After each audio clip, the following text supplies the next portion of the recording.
Alguns conceitos importantes na disciplina positiva. Quero te apresentar alguns conceitos da disciplina positiva que podem ajudar muito no momento em que você estiver lidando com algum comportamento desafiador. Vamos lá então? Essa parece bem mais interessante, não é? Cooperação. Envolver as crianças na tomada de decisão para soluções, focando na solução e não no erro. Tudo isso é possível quando mostramos às crianças que entendemos o ponto de vista delas, quando validamos seus sentimentos e deixamos que elas participem do processo.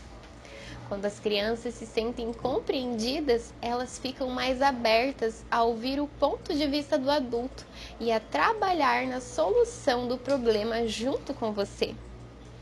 Outro ponto importante é que ao gerar cooperação, a criança não faz algo só para agradar você. E mais importante ainda, ela não se torna uma pessoa que depende da aprovação externa. Ela se torna uma pessoa consciente das suas ações. Aqui vão algumas dicas da autora Jane Nelson para conseguir cooperação. Número 1. Expresse compreensão pelos sentimentos da criança. Certifique-se de confirmar com a criança para saber se você está certo. Número 2. Mostre empatia, mesmo quando não há concorrência.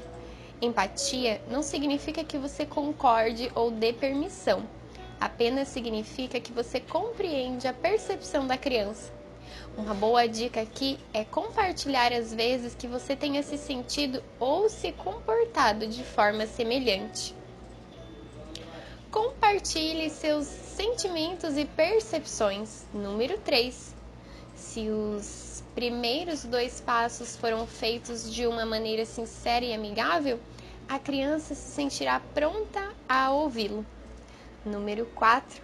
Convide a criança a pensar em uma solução. Pergunte se ela tem alguma ideia sobre o que fazer no futuro para evitar esse problema. Se ela não souber, ofereça algumas sugestões até que vocês cheguem a um consenso. Olha, que interessante! Aí tem uma bela reflexão, não é mesmo? Agora eu vou te passar alguns erros como oportunidade de aprendizado. Não seria maravilhoso se a gente, desde pequeno, aprendesse a usar o erro como uma oportunidade de aprendizado? Muitas vezes, o foco dos pais é em consertar o erro ou pagar pelo erro. Aprendemos a ter vergonha dos nossos erros, mesmo tendo a condição de sermos imperfeitos. Tenho certeza que é com a melhor das intenções, mas isso nos distrai de olhar para o erro como algo que nos proporciona crescimento. Olhar dessa forma para o erro não significa que não vamos lidar com ele, pois sempre haverá consequências naturais, que não são inventadas pelo adulto, são naturais mesmo. Observação 1.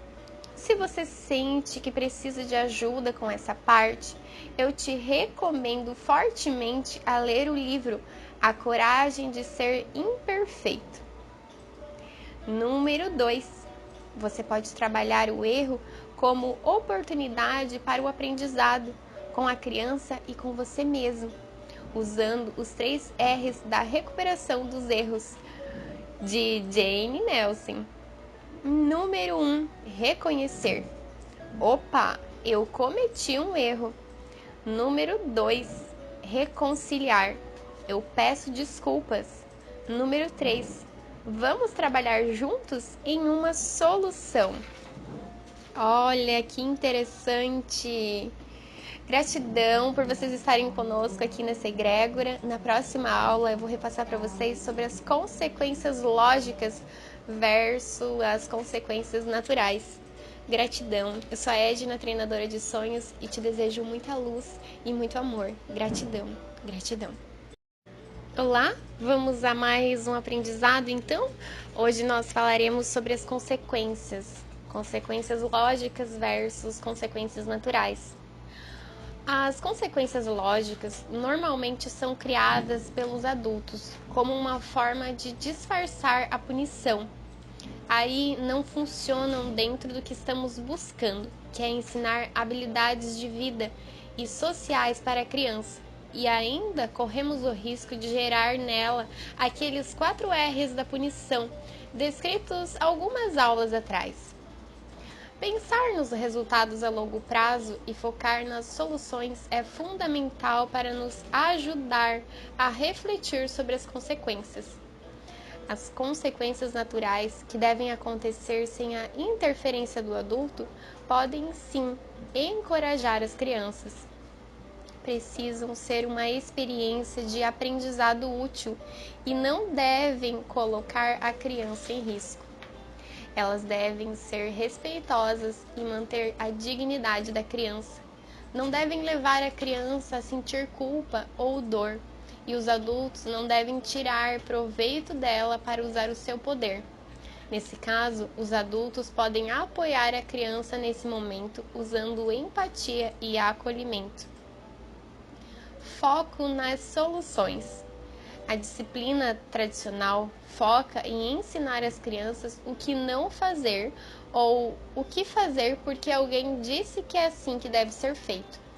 Já a disciplina positiva tem como foco ensinar as crianças o que fazer, convidando-as a refletir sobre a situação, usando respeito e disposição para achar uma solução.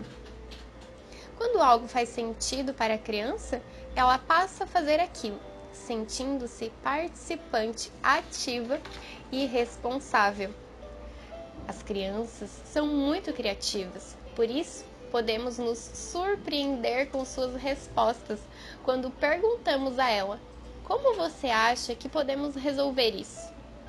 E lembre-se de não exigir perfeição na solução. O mais importante é o aprendizado. Observação. As soluções precisam ser relacionadas com acontecimento, respeitosas, razoáveis e úteis. Dar um tempo positivo. Quando as crianças estão puxadas ou em estado caótico, pode fazer muito bem para todo mundo dar um tempo positivo. Aqui não estamos dizendo de castigo ou cantinho do pensamento. Pensar não pode ser um castigo, ou algo ruim, ou algo para fazer a criança se sentir pior. Estamos falando de uma estratégia respeitosa que pode ajudar a criança e o adulto a buscarem equilíbrio e autocontrole e a se sentirem melhor. Experimente criar um cantinho da paz ou o lugar feliz, um espaço agradável e de conexão. Experimente ir você primeiro para esse lugar para se conectar com você mesmo e com sua criança e aproveite para ensinar autocontrole para ela. Experimente envolver a criança na criação desse espaço como algo positivo. Vale combinar com a criança que pode ser legal dar um tempo positivo e usar esse espaço em situações desafiadoras. Depois de se sentirem melhor, todos estarão mais dispostos a trabalhar em uma solução juntos. Olha que ideia legal, criativa! Vamos pensar em colocar isso em prática? Se alguém fizer, conta pra gente como foi. Gratidão. Eu sou a Edna, treinadora de sonhos, e te desejo muita luz e muito amor. Gratidão, gratidão.